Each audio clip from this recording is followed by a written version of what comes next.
So I recently posted the following on Minds.com in response to an article from the Irish Times that weddings with 100 guests highly unlikely to be allowed this summer. So I said, the social distancing restrictions and level of control of personal autonomy and freedoms, as well as the re-engineering of society itself, actually fit very well within the Agenda 21-2030 Sustainable Development Goals strategy. SDG have always been a pathway to global communism. Governments now know that many people in the West are surprisingly easy to control when significant fear is instilled in them over a prolonged period of time. Governments can now determine how far people can travel from their home. They can determine what social activities, jobs, and businesses are essential. They can close pubs, restaurants, and other public spaces. They can forcibly break up groups over a certain size. They can specify the number of people permitted in your private residence or even the maximum number of guests at your wedding. Will society also simply acquiesce to the invasiveness of contact tracing and tracking apps, as well as mandatory testing? And finally, will they submit to mandatory vaccinations or else suffer social ostracization and marginalization? If people have already accepted the precedent of removal of all their other rights and freedoms, on what grounds can they refuse the loss of their bodily sovereignty? I believe we're in the midst of a serious cultural change here. The populace at large now no longer believe their freedoms are inalienable, but instead see them as little more than concessions granted to them by the state. So, welcome to an entirely different world, at least for now, until people wake up. And I want to talk about the World Economic Forum and what they refer to as the Fourth Industrial Revolution, the groundwork of which has been laid through the Agenda 21 and Agenda 2030 projects, and they're now referred to as the UN's Sustainable Development Goals. In this video, I will simply be presenting you a collection of articles and videos showing you a general trend of where the world appears to be going, and I think you'll begin to see some patterns emerge. First things first, this article is from the World Economic Forum from 2016. Welcome to 2030. I own nothing, have no privacy, and life has never been better. Except, of course, for the technocrats who designed such a communist utopia. They're the ones who will no doubt have all the privacy, wealth, and property they want. Freedom and liberty are no longer for the proles, it appears. This article sounds like a parody. Welcome to the year 2030. Welcome to my city, or should I say our city. I don't own anything. I don't own a car. I don't own a house. Imagine thinking you could actually frame this in a positive way.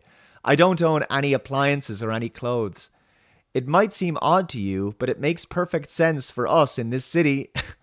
It sounds like a prison. Everything you considered a product has now become a service. We have access to transportation, accommodation, food, and all the things we need in our daily lives. As to how this is paid for, who knows? One by one, all these things became free. So it ended up not making sense for us to own much. First, communication became digitized and free to everyone. Then, when clean energy became free, things started to move quickly. Transportation dropped dramatically in price. It made no sense for us to own cars anymore because we could call a driverless vehicle or a flying car in 2030. Flying cars in 2030. For longer journeys within minutes, we started transporting ourselves in a much more organized and coordinated way when public transport became easier, quicker, and more convenient than the car. Now, I can hardly believe that we accepted congestion and traffic jams, not to mention the air pollution from combustion engines. What were we thinking? Though our world has never been perfect, it at least worked and once actually valued meritocracy. For those who wish to build a perfect world, a utopia, they always inevitably create a dystopia. The road to hell and to communism is always paved with good intentions. Sometimes I use my bike when I go to see some of my friends. I enjoy the exercise and the ride. It kind of gets the soul to come along on the journey. Funny how some things never seem to lose their excitement. Walking, biking, cooking, drawing, and growing plants. It makes perfect sense and reminds us of how our culture emerged out of a close relationship with nature. Environmental problems seem far away. In our city, we don't pay any rent because someone else is using our free space whenever we do not need it. Right, so someone is in your home, which you don't actually have a home, when you're not there. Happy with that level of no privacy? My living room is used for business meetings when I'm not there. It's hard to take this article seriously. It sounds more like a parody written by a naive teenage socialist. If you can't own your own home and private ownership is a thing of the past, then you're at the mercy of state-enforced collectivism. To bring about such a world would require significant top-down control and totalitarianism. Once in a while, I will choose to cook for myself.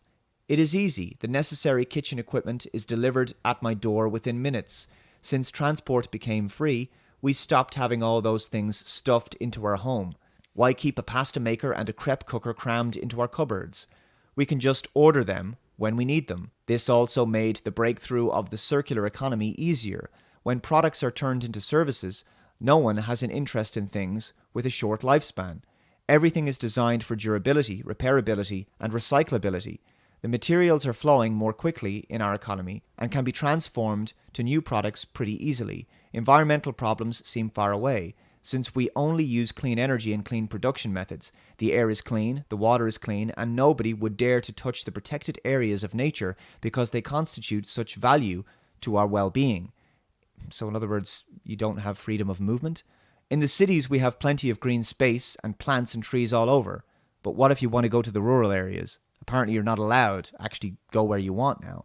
I still do not understand why in the past we filled all free spots in the city with concrete. And everything is perfect all day long, everywhere, right? Every day. And no one goes hungry. And we all live in a Star Trek style imaginary wonder planet of infinite resources and rainbows and kittens, right? But it's the last part of that paragraph I want to focus on. One of the plans for the Agenda 21-2030 Sustainable Development Goals project is that the masses will be huddled together in smart cities and people will gradually be forced to move away from rural areas into these cities through a series of carrot and stick policies. Smart cities are essentially hellish, futuristic urban prisons for the destitute masses to live in, surveilled, controlled, and tracked through a big brother artificial intelligence that employs a China-style social credit system, zero freedom, and a cashless society so that all financial transactions are monitored. Internet of Everything will be ubiquitous, and so you'll be connected, or should I say shackled, to this technocracy, whether you like it or not. Those who refuse to conform will be marginalized to the fringes and left to endure a kind of virtual gulag, cut off from the rest of society and unable to access basic services which the oligarchs will control. When these same elites create these propaganda videos with nice-sounding buzzwords like smart solutions, integrity, innovation, sustainability, sustainable growth, environmentalism, clean energy, equality, equity, blah, blah, blah, they're always referring to planetary resources that everyone needs: food, water, nature, healthcare, money, electricity, agriculture, industry. And so their plan becomes obvious for anyone who can read between the lines. Their intention is to control all of these things, to control the means of production and all of life's essentials, everything a human being needs to live. Once they control all of these things, they can force you into any kind of world that they wish to create and essentially turn you into a serf. So the bit about the air is clean, the water is clean, and nobody would dare to touch the protected areas of nature because they constitute such value to our well-being. In the cities, we have plenty of green space and plants and trees all over. This is important because what they're telling you here is that people will not be able to travel where they want to rural areas, down the country kind of thing. You'll have to live in a smart city. So there'll be great restrictions on your movement. You won't be permitted to venture out to the natural environment. Your self-driving car simply will not permit you to go there. You'll be able to commute between cities and urban areas, but not into the countryside. That privilege will be reserved for the uber-rich technocrats who will enjoy luxury mega homes in beautiful, unspoiled, and idyllic remote locations surrounded by nature. They'll have it all for themselves. Now, the environmentalists who support this kind of stuff, they argue that depopulation of rural areas is an important part of restoring biodiversity and preserving the environment. Basically, most people will live in these kind of AI-controlled metropolitan super city menageries like cattle. Already we can see the manifestations of Agenda 21 in terms of how countries are changing property planning and zoning. This article is from stovuno.org. Agenda 21 and how it plays out. New Zealand is in the process of introducing a raft of measures to implement Agenda 21 by undermining traditional private property rights. These include legislation to enable the control or requisition of private land for the purposes of rewilding or for urban development. Here is some background to Agenda 21 and a look at the American experience, particularly with regard to the way the concept of biodiversity is used to negate property rights. Major goals of Agenda 21 include the abolition of private property, the demise of rural living, exclusion of humans from wild areas, the abolition of single-family homes, government control of food supply, mandatory birth population control. Like all similar UN documents, Agenda 21 is full of positive values that nobody seriously disagrees with in principle, such as care of the environment and adequate housing for all. Like similar documents, Agenda 21 assumes the anthropogenic global warming narrative as a non-negotiable premise, assumes biodiversity as having a value that supersedes human rights, asks for greater roles for the UN and the corporate-owned NGOs. The two planks of environmentalism, climate, and biodiversity are used to justify interference in the lives of people that can only be described as totalitarian. Likewise, the current pandemic crisis we're going through is being used to force new social controls on people and take away their individual, inalienable liberties and freedoms, all introduced by the same kinds of organizations, the United Nations, for example. COVID-19 is essentially an accelerant for the Agenda 21 2030 plans. The Agenda 21 encapsulates and refines the policies of the UN bureaucracy as developed and flagged over several decades, such as those relating to private land ownership. According to the United Nations Conference on Human Settlements 1976 Habitat 1 official report, land, because of its unique nature and the crucial role it plays in human settlements, cannot be treated as an ordinary asset controlled by individuals and subject to the pressures and inefficiencies of the market. Private land ownership is also a principal instrument of accumulation and concentration of wealth and therefore contributes to social injustice. If unchecked, it may become a major obstacle in the planning and implementation of development schemes. Under the Vancouver Declaration, the section of the official report of Habitat 1 that was available for formal signature, states commit themselves to the following position. Land is one of the fundamental elements in human settlements. Every state has the right to take the necessary steps to maintain under public control the use, possession, disposal, and reservation of land. Every state has the right to plan and regulate use of land, which is one of its most important resources, in such a way that the growth of population centres, both urban and rural, are based on a comprehensive land use plan. In Agenda 21, this becomes 15.5i, develop policies to encourage the conservation of biodiversity and the sustainable use of biological and genetic resources on private lands.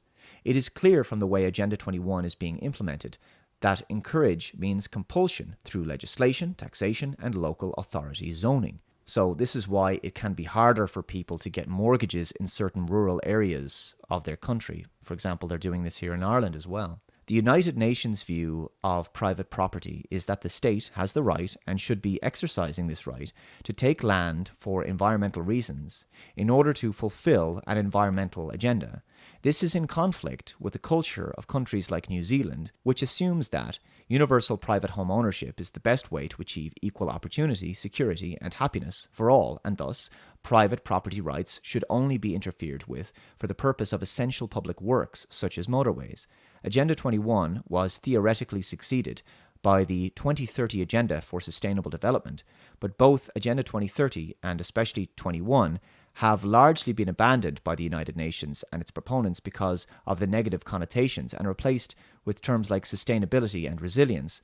Thus, while the EU produced a progress report in 1997 termed Agenda 21, the first 5 years, it now refers to sustainable development in the European Union. The US experience Agenda 21 and the Wildlands Project. The Wildlands Project proposes that 50% of American territory be wilderness reserves, largely no-go for humans, bloody hell, surrounded by buffer areas and joined by wilderness corridors with human beings largely confined to urban areas, smart cities.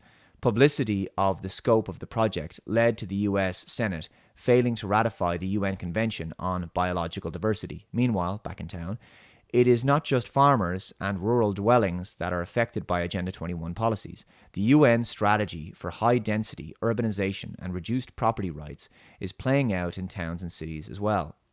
In 2005, the Supreme Court, Kalo versus New London decision, allowed a Connecticut town to seize private property not just for public use, but also for private development, thus paving the way for councils to do deals with developers at the expense of the property rights of homeowners.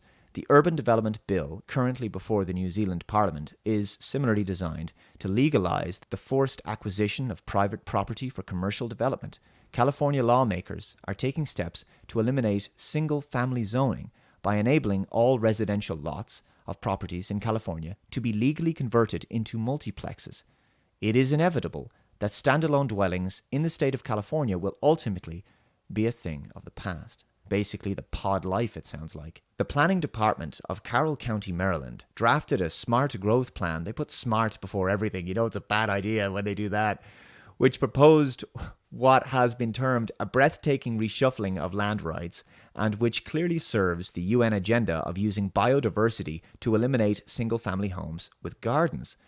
The plan includes downzoning of agriculture land to prevent future subdivision by farmers, upzoning of low-density residential land around small towns into higher-density zoning to permit construction of hundreds of possibly thousands of inclusive housing units, including apartments and condominiums.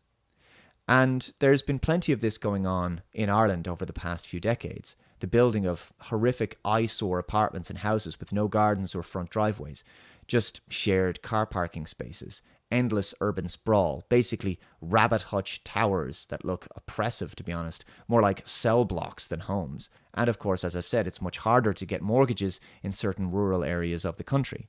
Anyway, back to this absurd World Economic Forum article. The death of shopping. Shopping. I can't really remember what that is. For most of us, it has been turned into choosing things to use. Sometimes I find this fun, and sometimes I just want the algorithm to do it for me. It knows my taste better than I do by now. Sounds like some people want a machine to do all their thinking for them and to just live as mindless drones. Notice that God and belief in transcendence never factors into any of these utopian ideas, mainly because God liberates humanity from the tyranny of man. That's why communists hate religion so much, especially Christianity, because it places God as the ultimate authority above man. My biggest concern is all the people who do not live in our city, those we lost on the way, those who didn't want to live like tracked and tagged cattle, those who decided that it became too much, all this technology, those who felt obsolete and useless when robots and AI took over big parts of our jobs, those who got upset with the political system and turned against it. They live different kind of lives outside of the city. Some have formed little self-supplying communities. Others just stay in the empty and abandoned houses in small 19th century villages. Actually sounds not too bad by comparison. Once in a while, I get annoyed about the fact that I have no real privacy. Once in a while. Nowhere I can go and not be registered. I know that somewhere everything I do, think, and dream of is recorded. I just hope that nobody will use it against me. All in all, it is a good life. Yeah, because this is an imaginary scenario. In practice, though, it would be as hellish as China is right now. Speaking of China, have you seen this Wall Street Journal video from 2017? It sounds like the blueprint of where they want us to go in the West. In this Chinese city, Xinjiang, there's heavy policing everywhere, like a war zone. Constant government surveillance of the populace, facial recognition, constant police checkpoints. You know, it's basically hell. Everyone is on the system. Everyone is tracked all the time. Every move you make is monitored in this city, and you're checked multiple times per day. To be in Xinjiang means being checked every day, multiple times a day. When you go to a market, when you drive a car, when you take a train, even your smartphone is checked. But what I found most striking was what this wine store owner said. He says, "It is really cumbersome. Nobody wants to do anything anymore. The police check my ID so many times, I don't want to do shopping anymore." And that's very interesting because this is how more and more people in the West are starting to feel under social distancing rules. Now, obviously, China is a good deal further down the road, but not much worse at this point. The social distancing, temperature checks, obsessive hand sanitizing, queuing all the time to get into buildings, app tracking, that's all happening more and more in public venues in Western cities. And it makes the prospect of going outside very undesirable indeed. As I've said before, it makes the populace associate being around other people in public settings as a pain, an unpleasant experience, and therefore something that they'd prefer to avoid. This encourages people to stay at home, do their shopping online, speak to people over the internet rather than in person, and become more isolated, cut off, and alone. I don't think anyone can deny that the entire world is now beginning to look and feel much more like China as each day passes. I found this video on Twitter. So basically, these guys are spray painting arrows on the ground, just like in grocery stores, that tell you which way you're allowed to walk up and down the road, right? So you can't walk back the way you came, kind of thing. Oh my God. So people, now what happens if I don't walk, and what if I do this? And I will, because this is what I'm going to do. What happens if I do this? What do they do to me? This is I know you guys are doing your job, but this is insanity. This is tyranny. That's what this is. This is communism. Come on, this is communism. She's absolutely right. This is micromanagement of every aspect of human behavior. They're going after how you walk down the street at this stage. No, it isn't. I have a double master's in nursing. What kind of health is this? You're gonna get a COVID from walking down the street? This is insane. Look at this. Two people who are together walking with a mask, and they're fine. Thank God this woman has some sanity, no mask on her, and they're fine with what's going on here. Spray painting arrows on the sidewalk in Swampscott, which means that if you are walking in the wrong direction, if you walk... I'm telling you, that's what's going to happen. Take a look. Go to the Swampscott website and find out what happens if you don't walk. It's not these guys' faults. They're just doing their job. But look at this. Look, this is Swampscott. This is where the governor of Massachusetts lives. This is what's going on. This is insanity. This is what's going on. Look at this. This is tyranny. This is communism.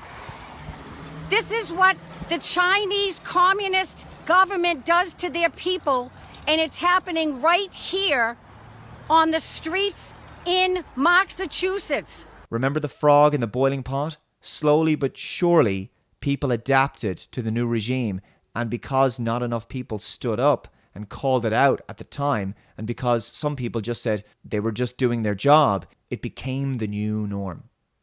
This video is from the South China Morning Post. These children are wearing 1 meter hats to practice social distancing from others. Listen to the light-hearted music. That makes it all the more insidious in my view. By the way, this next article is from the Mirror. Cafe customers must wear pool noodle hats to make sure they socially distance. A German cafe and Konditorei Roth, asked customers to wear hats with pool noodles taped to them to ensure they stick to social distancing measures. But it has divided opinions. Absolute clown world. And this is what it looks like. So this is designed to maintain the 2 meter distancing rule, which, as I've covered in my previous videos, in the long term will actually make people sicker because they're not interacting with other people in a normal way that we evolved to basically transmit necessary good bacteria and viruses to help strengthen our immune systems collectively. This next article is from the Belfast Telegraph. Coronavirus. Pubs in Ireland propose radical changes to secure earlier opening. No live music or DJs. No standing and no dancing. This is the future of Irish pubs. Oh my God, I can't believe what I'm reading.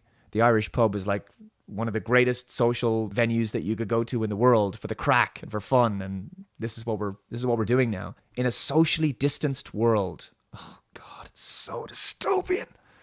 The pub experience will be dramatically different according to the new norm, right? The new norm.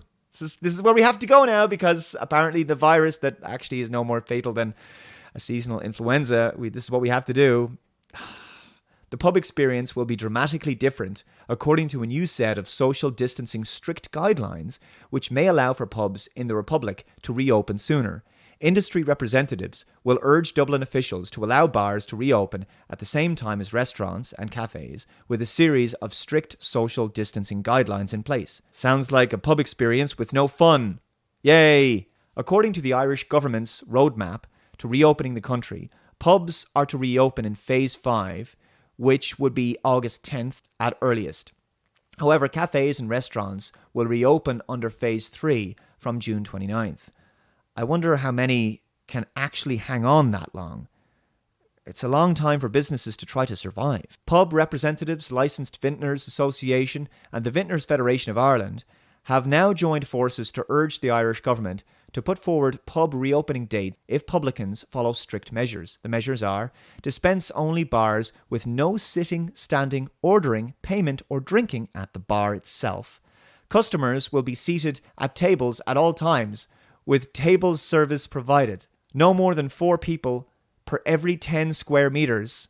A maximum of 6 people allowed at one table. This is absolute madness.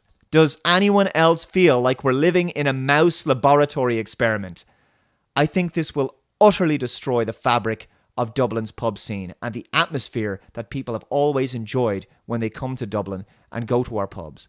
And it will take the joy out of everything, out of communities, social groups, public venues. It'll destroy nightlife. No one will enjoy these kinds of conditions. And I think that's the point. I also think they might be difficult to enforce, given that people will have alcohol on them. Yeah, they're really going to be able to continue to socially distance when they're drunk. We're being asked to live and act in a completely unnatural way. Social distancing is antisocial. It's a sinister attempt to ruin relations between people and divide humanity, wreck cohesion, and further insulate people. Hand sanitizer used before entry, with staff washing hands every half an hour, so they'll kill more bacteria that they need. Outdoor spaces must enhance social distancing, so more onerous rules on human interactions outside. Okay. No live music or DJ, and the safe use of toilets, which may include limits on the number of customers using them at one time. Imagine the queue. Imagine queuing to get into a pub, and then queuing in the pub to get to the toilet all the time, like for no reason other than that there's actually lots of space in the bathroom. It's not even full. It's just they've made it in such a way that you can't get a normal amount of people in there. I cannot find the words. There's nothing that I can say that can really do this justice. It's appalling how we're being treated, and most people are complying out of fear, and fear is ruling the herd mindset. By the way, here's a video from Reuters shared on Twitter. ICYMI. See how lives are changing as countries start to ease restrictions. And look at this, a restaurant with a waitress wearing a mask and a face shield. Is she a waitress or a welder? She's serving the table, and this other female customer is sitting there with what looks like a rather depressed expression on her face. Can you blame her? So everyone, I guess, is going to be separated in this restaurant by plastic screens. There goes the enjoyment of a nice, relaxed dining experience. Hand sanitizer getting on the bus because we're all hypochondriacs now, and apparently, I guess, no one has access to the internet to find out from alternative media sources doing actual journalism that this entire thing is basically a giant scam. Yes, the virus is real, but it's only as fatal as an actual bad seasonal influenza. Just look at these images. This is insane. Everyone is wearing masks, unaware that the masks will actually make them sicker, but whatever. Just go along with the new COVID Sharia. Obviously, restaurants won't be able to survive. They won't have the numbers of customers to turn a profit. So that will be the end of dining out as we know it. Unless people wake up and realize that this has to be stopped in its tracks. This article is from CNN. Restaurant and bar owners say social distancing could wipe out their industry, unsurprisingly. The US state of Georgia allowed restaurants to reopen on April 27th. The 3 owned by Ryan Pernice are still shuttered. The entrepreneur hasn't opened his restaurants. Table and Main, Osteria Matone, and Coalition Food and Beverage. Since March 16th, Pernice is worried about the health of his employees and customers. But there's another reason the restaurants are still shut down. They can't make a profit with social distancing rules in place. It's almost like that's the point, isn't it? So basically, all small to medium businesses won't be able to operate. Only massive corporations will survive. And in the future, it'll be a choice. Do you want to work for the government in the public sector? Or do you want to work for a massive multinational? There'll be nothing in between. If you talk to restaurants across the globe, the language might change, but the math is the same. Pernice told CNN Business, restaurants and bars need volume and traffic to make them work. Pernice has been forced to lay off or furlough 80 of his 120 staff. Around the world, millions more restaurant and bar workers have lost their jobs as countries impose strict lockdowns designed to contain the pandemic. To contain the pandemic or shut down those businesses? Some of those restrictions are now being eased, but restaurants and bars are not being prioritized for reopening because they are viewed as venues where the virus might spread. Restaurant owners and managers are grappling with the brutal math that underpins their industry. Margins are razor thin, forcing eateries and bars to pack in customers every night, and especially on the weekends, in order to stay afloat.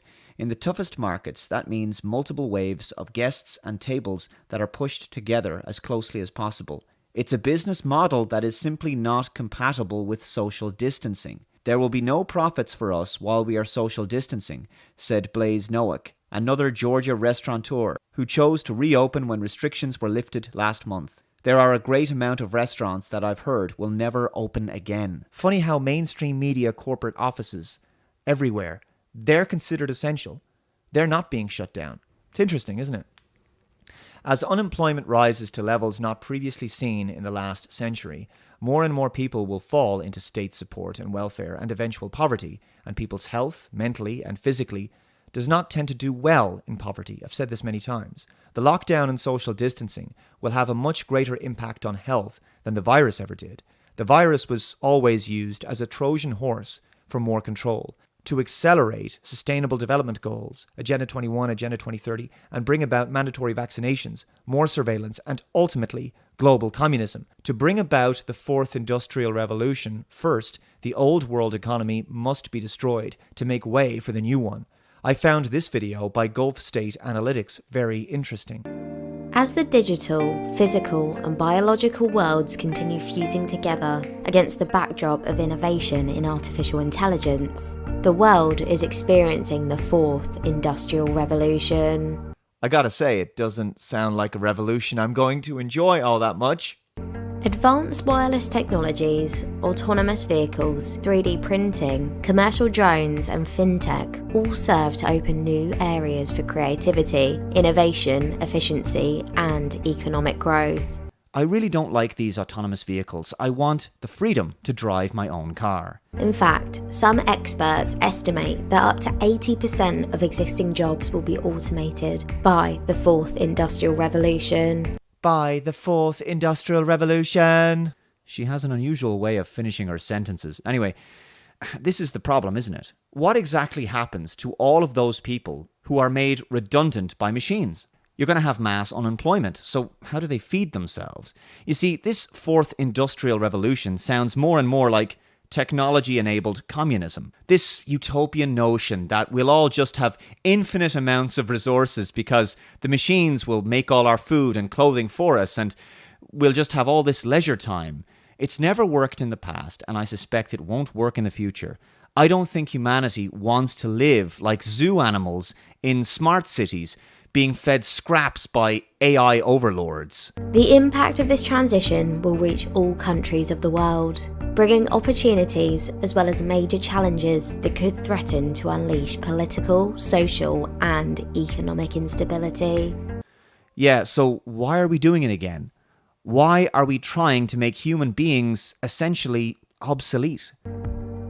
The coronavirus pandemic, however, is hotwiring the fourth industrial revolution. The COVID-19 crisis will highlight how countries which began embracing next-generation technologies are set to adapt more easily to ongoing changes, as this disease represents a major paradigm shift. It's a major paradigm shift. And here I was thinking it was just a virus that we had to do lockdown for a few weeks, shelter in place, flatten the curve, socially distance for a bit, and then we just go back to normal, right? After the vaccine or something. But apparently, the whole world has to change for this virus. Human society is being catapulted into the fourth industrial revolution, and it's almost as if, well, a paranoid person might think that the virus has been some kind of excuse or a MacGuffin that is being used to usher in this new era for humanity. As the pandemic rushes the world into the future of digitisation at a faster rate, the Gulf states are in a comparatively strong position to make this transition smoothly. But why do we have to make this transition at all? I mean, why is it necessary? Why does the world have to be rushed into this new digitised future? Why can't the people decide to just go back to the way things were and live their lives the way they did before? You know, it's almost like certain vested interest groups wanted to change our societies and economies, and the virus is the means by which they begin to normalize an entirely new paradigm for humanity, to acclimatize us to the new normal and widespread changes to our social behavior. It's just interesting, isn't it? Here's an interesting article from CNN, actually. Our cities may never look the same again after the pandemic. From Auckland to Bogota, urban planners are already adapting our cities to lockdown. But will the changes last? And which more radical design proposals, be it sewer monitors or epidemic skyscrapers, will shape the post-pandemic city? Yet more talk about how things aren't going back to normal. For advocates of walkable, unpolluted and vehicle-free cities, the past few weeks have offered an unprecedented opportunity to test the ideas they have long lobbied for. Well, isn't it just so convenient that a global virus came along in order to help facilitate this unprecedented opportunity, given the lockdown and everything, and give such people a taste of the kind of walkable, unpolluted, and vehicle-free cities that they've long lobbied for? With COVID-19 lockdowns vastly reducing the use of roads and public transit systems, city authorities from Liverpool to Lima are taking advantage by closing streets to cars, opening others to bicycles, and widening sidewalks to help residents maintain the 6-foot distancing recommended by global health authorities. Czech firm Hua Architects has meanwhile proposed a gastro-safe zone, pictured top, which uses brightly coloured ground markings to encourage passers-by to keep their distance from al fresco diners. And in Milan, one of the cities worst hit by COVID-19, designer Antonio Lanzello has envisaged public benches equipped with plexiglass shield dividers. Here's some examples. Unreal. So looks like cities are going to become even more impersonal places. Less social trust, more fear and anxiety about a disease, by the way, which once again is no more deadly than the seasonal influenza. But let's just go ahead and change absolutely everything anyway. And look at this photograph. I mean, they're at a socially distant table, right? This guy's drinking coffee while wearing a mask, of course. That makes logical sense. Does anyone else think that the future is basically City 17 from Half-Life 2? Other ideas have ranged from self-disinfecting smart elevators to door handles that can be easily operated with elbows rather than hands. It is too soon to know which, if any, may be realized, but each idea suggests that the practice of social distancing and unease over shared surfaces could continue long after the current crisis. And that has been my biggest worry in all of this. If they do, the widely publicized 6-foot distancing guidelines could redefine the layout and spacing of new public facilities, according to Northwestern University's Sarah Jensen Carr, whose forthcoming book, The Topography of Wellness, considers how urban landscapes have been transformed by epidemics like cholera, tuberculosis, and obesity. So 6 foot could be the new unit we use when we think about cities and public parks. The caption on this photo says it all. A desire to distance ourselves from others in public may continue long after the pandemic. This next clip is from Eyewitness News ABC 7 New York. Now, another popular spot, Domino Park in Williamsburg, where they've taken the added measure of actually drawing circles 6 feet apart so that people who come to the park can stay within a safe zone. That being painted there on the artificial grass there in Domino Park. Would you really want to live like this? I mean, this is like a parody, but it's real life. You're going out trying to be genuinely social and amongst other people while sitting within designated social distancing circles, what are effectively dehumanizing parking spaces for human beings. These spaces are not designed to be temporary. Think of the widespread and truly disturbing changes that the social engineers have brought about in just a few weeks that have fundamentally upended our society and potentially permanently modified foundational aspects of human behavior. We're a tactile, physical, and social animal that evolved to herd together in groups, thus creating social bonds of trust while also spreading healthy bacteria, germs, and shared viruses that help to promote a healthy immune system. All of this is now gone, or potentially illegal, it seems. And to make matters worse, I'm beginning to suspect that what we're seeing is a cultural change, and that's a different thing because now, I could be wrong about this, but I'm getting increasingly concerned that the longer this goes on, the more it becomes a cultural norm, which is to say, the wearing of masks, gloves, obsessive hand washing, social distancing, etc., that they've become arbitrary behaviors and rituals that are simply how people behave now, in the same way that, for example, Islamic countries have social norms as well as modesty clothing rules for women. In other words, on a certain level, the conversation about social distancing from a scientific perspective is over. It doesn't matter that scientists come out and explain to people that social distancing or wearing masks does more harm than good, because the culture has changed to adopt these new behaviors and rituals, not because of the pseudoscience that introduced them, but because of the power of the propaganda behind them. Here's another video from Reuters. The title is German Schools Reopen to New Normal. New normal, right?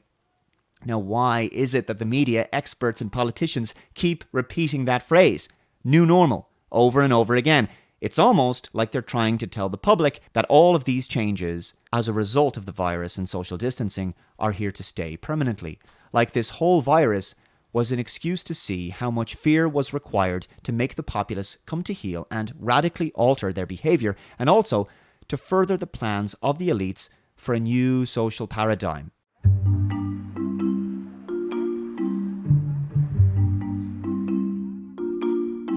So again, with the happy, quirky, upbeat, rom-com type music.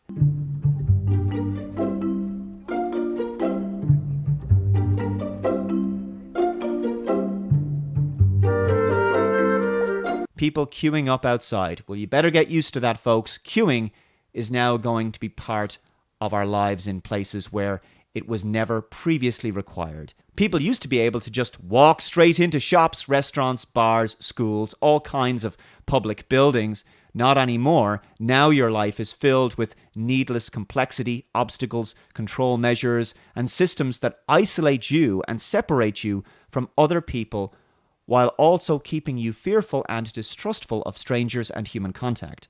What a great new world. So much joy and love, right? It's not at all massively depressing and demoralizing or anything.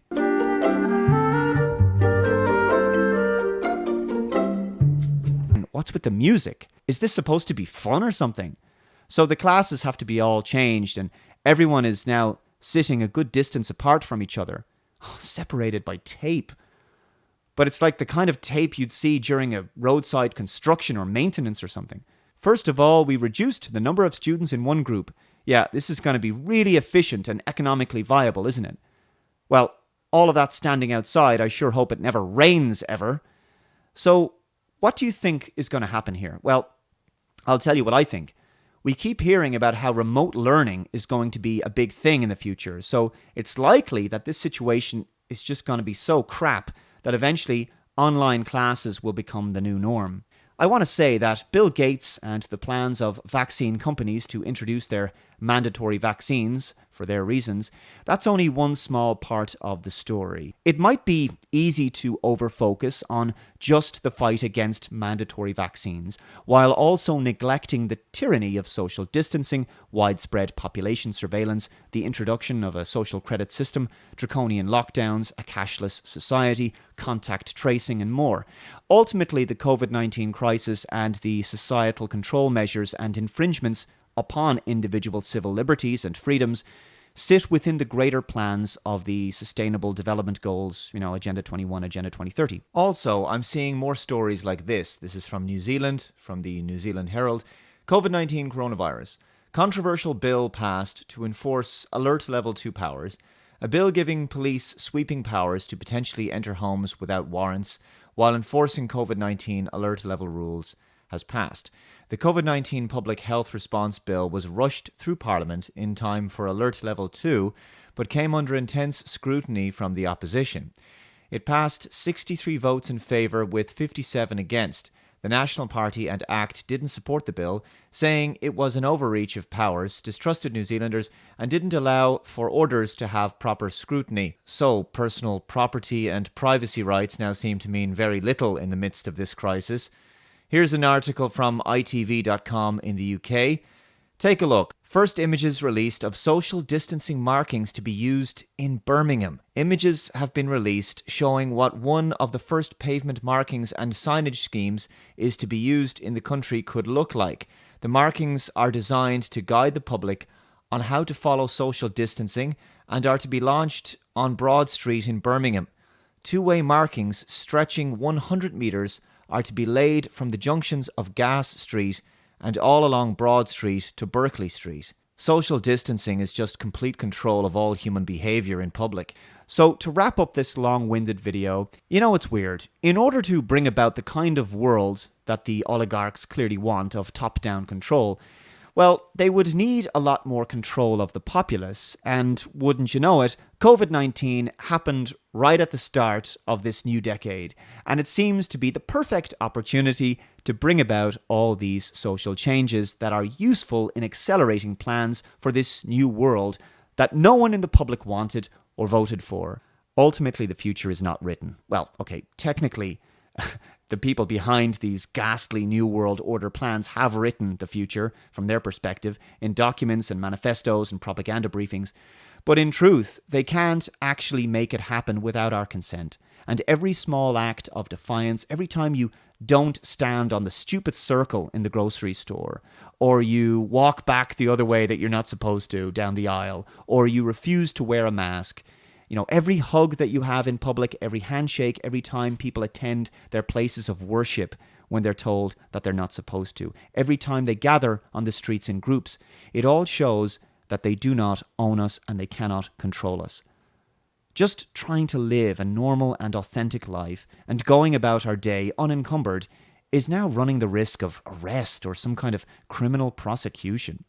But I have faith in the genuine scientists, truth tellers, and the increasing number of legal professionals now looking into this and opening public inquiries as to what is actually going on here.